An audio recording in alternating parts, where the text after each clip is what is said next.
اچھا، ایسا بھی ہوتا ہے کہ رمضان المبارک میں عبادات میں خوب محنت کرنے والے احباب سے اگر رمضان المبارک کے بعد کسی گناہ کا ارتکاب ہو جائے تو شیطان انہیں اس وہم میں مبتلا کر دیتا ہے کہ اب رمضان المبارک میں کی گئی ساری محنت برباد ہو چکی ہے۔ دیکھ کس قدر محنت سے تو رمضان المبارک میں گناہوں سے بچتا رہا، اب تیرے اس گناہ نے سب کی یہ کرائی پر پانی پھیر دیا، ساری محنت برباد کر دی۔ اس بابرکت مہینے کی ٹریننگ کے ذریعے جتنی روحانی قوت تو نے حاصل کی تھی وہ اب ساری زائل ہو چکی ہے، برباد ہو چکی ہے، ختم ہو چکی ہے۔ اور جب اس گناہ نے تیری رمضان المبارک کی ساری محنت اور عبادات کے نور کو ہی ضائع کر دیا ہے تو پھر باقی گناہوں میں بھی ملوث ہو جا، آئندہ رمضان المبارک میں دیکھا جائے گا، پھر زیادہ محنت کر لینا۔ یوں وہ نادان انسان اس شیطانی وسوسے میں مبتلا ہو کر دیگر بے شمار گناہوں کا ارتکاب کر لیتا ہے اور ایک مرتبہ پھر گناہوں بری زندگی گزارنا شروع کر دیتا ہے۔ حالانکہ برباد کچھ نہیں ہوا تھا، اس سے صرف ایک دو گناہ ہو گئے تھے، اسے فوراً خلوص دل سے توبہ کرنی تھی۔ ماہ رمضان کا وہ نور اور وہ روحانی برکات اسے اس گناہ کے بعد بھی حاصل تھی۔ ایسے بے وقوف انسان کی مثال اس وہمی عورت کی طرح ہے جس کے متعلق اللہ جل وعلا نے سورہ نحل میں ارشاد فرمایا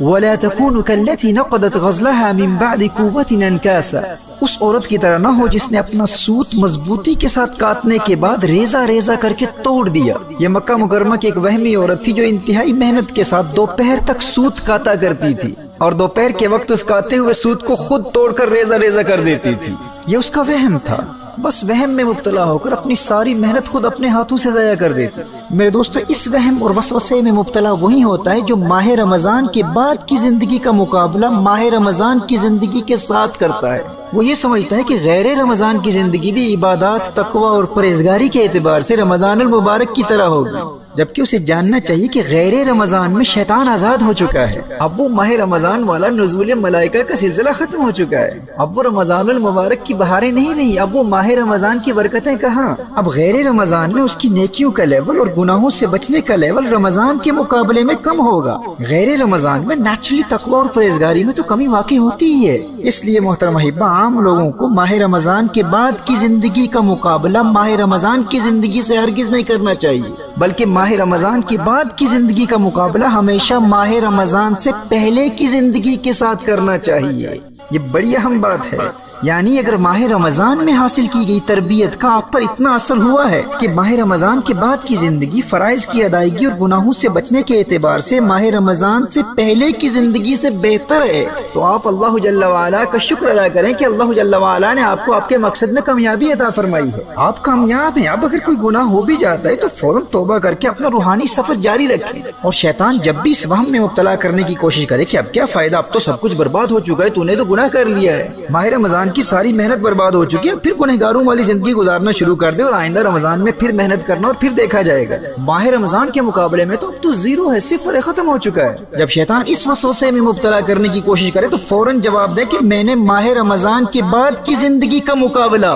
ماہ رمضان کی زندگی کے ساتھ نہیں، ماہ رمضان کی زندگی سے پہلے کی زندگی کے ساتھ کرنا ہے۔ اور ابھی سے آئندہ ماہ رمضان کی تیاری بھی شروع ہو چکی ہے، اور میری یہ کوشش ہوگی کہ میرا آنے والا ماہ رمضان اس گزرے ہوئے پچھلے ماہ رمضان سے بہتر ہو، اور رمضان کے بعد والے 11 مہینے رمضان سے پہلے والے 11 مہینوں سے عبادات اور تقوی کے اعتبار سے بہتر ہوں۔ محترم احبہ، آپ تصور کیجئے جب آپ کے ماہ رمضان کے بعد والے 11 مہینے فرائض کی ادائیگی، تلاوت قرآن، صدقات، درود و سلام اور دیگر عبادات کے اعتبار سے ماہ رمضان سے پہلے والے 11 مہینوں سے ہر سال بہتر ہوتے چلے جائیں گے، اور ہر نئے رمضان میں پہلے والے رمضان کی بنسبت آپ کی عبادات میں اضافہ ہوتا چلا جائے گا، تو آپ کے ایمان، تقوی اور پرہیزگاری میں کس قدر ترقی ہوگی اور دل میں کس قدر نور پیدا ہوگا۔ یہ پختہ ارادہ کر رہے اور اللہ جل وعلا سے دعا بھی مانگتے رہے کہ یا اللہ، میری یہ خواہش ہے کہ جب میری زندگی کا آخری ماہ رمضان آئے تو وہ میری زندگی کا سب سے بہترین ماہ رمضان ہو۔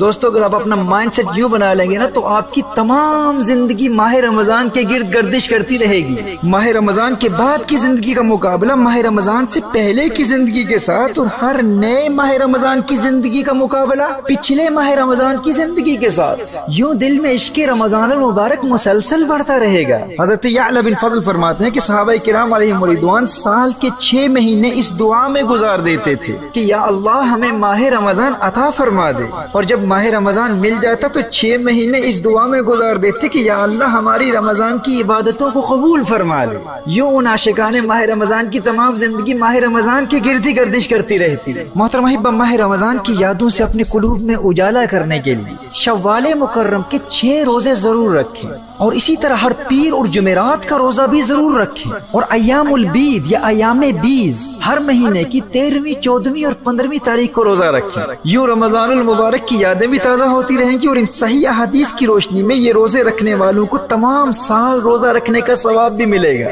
اور صحیح مسلم کی حدیث ہے فَهَذَا صِيَامُ الدَّهْرِ كُلِّهِ، جو ہر مہینے 3 روزے رکھتا ہے نا اسے پوری زندگی روزے رکھنے کا ثواب ملے گا۔ اور اسی طرح غیر رمضان میں ان 11 مہینوں میں صدقات کا سلسلہ بھی جاری رکھے، خوب دل لگا کر تلاوت قرآن کریم بھی کیجیے، درود و سلام کے گجرے بھی نچھاور کرتے رہیں، اور استغفار اور لا حول ولا قوت الا باللہ العلی العظیم کا کثرت سے ورد کرتے رہیں۔ سنن ابی داؤد کی حدیث کی روشنی میں اگر رزق میں برکت و کثرت چاہتے ہو تو استغفار پڑھتے رہو، استغفر اللہ کثرت سے پڑھتے رہو۔ جو استغفار کی کثرت کرتا ہے تو اللہ جل وعلا اسے ایسے طریقوں سے مال و دولت عطا فرماتا ہے جو اس کے وہم و گمان میں بھی نہیں ہوتے۔ اور اگر غموں سے بچنا چاہتے ہو، زندگی میں خوشیاں چاہتے ہو، اور لوگوں کی محتاجی سے بچنا چاہتے ہو، تو میرے آقا صلی اللہ علیہ وآلہ وسلم کے اس فرمان پر یقین کر لو کہ جو لا حول ولا قوت الا باللہ العلی العظیم پڑھتا رہتا ہے، اللہ جل وعلا اس کے غموں کو دور کر دیتا ہے، اور وہ دنیا میں کسی کا محتاج نہیں ہوتا۔